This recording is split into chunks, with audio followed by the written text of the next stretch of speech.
রাত্রি হলো ভোর, আজি মোর জন্মের স্মরণপূর্ণ বাণী, প্রভাতের রৌদ্রলেখা লিপিখানি হাতে করে আনি, দ্বারে এসে দিল ডাক 25শে বৈশাখ।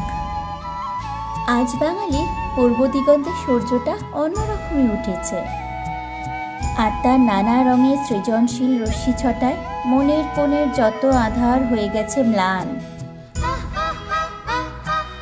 আজ বাঙালির এক অনাবিল আনন্দমুখর দিন।